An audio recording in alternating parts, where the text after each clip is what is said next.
Hi friends, అందరు బాగున్నారా?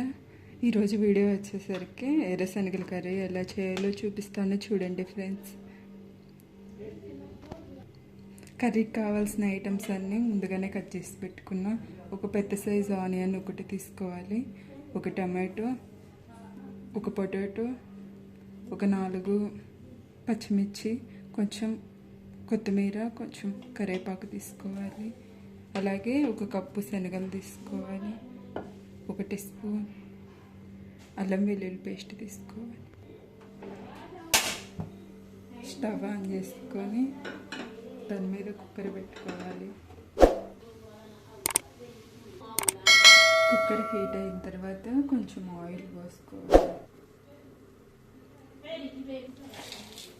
Oil heat అయినాక 1 స్పూన్ తాలింపు గింజలు యాడ్ చేసుకోవాలి. వేసి పెట్టుకున్న పచ్చిమిర్చిని యాడ్ చేసుకోవాలి. ఉప్పు వేసి పెట్టుకున్న ఆనియన్ యాడ్ చేసుకోవాలి.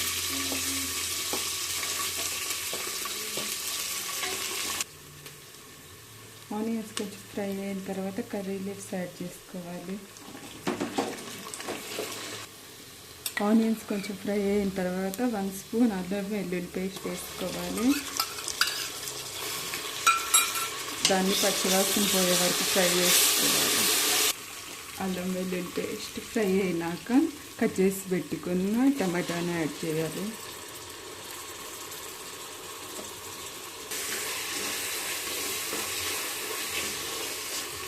అలాగే కట్ చేసి పెట్టుకున్న పొటాటో కూడా యాడ్ చేసుకోవాలి.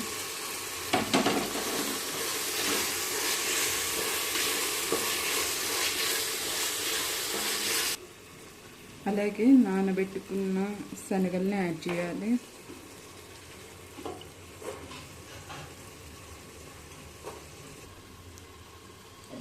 హాఫ్ స్పూన్ పసుపు యాడ్ చేయాలి. అలాగే హాఫ్ స్పూన్ ధనియాల పౌడర్, 1 స్పూన్ సాల్ట్, 2 స్పూన్స్ కారం యాడ్ చేసుకోవాలి.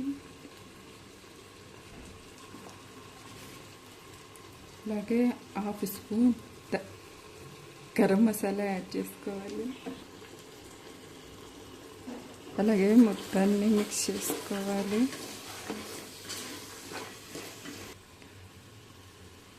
వన్ గ్లాస్ వాటర్ యాడ్ చేసుకోవాలి. బాగా కలుపుకోవాలి.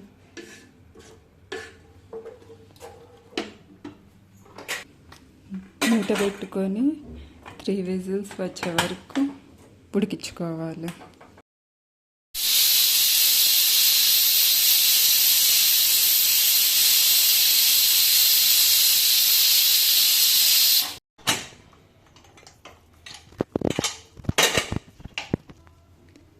ఫైనల్గా కర్రీ అయితే రెడీ అయిపోయింది. అందులోకి కొత్తిమీర యాడ్ చేసుకోవాలి.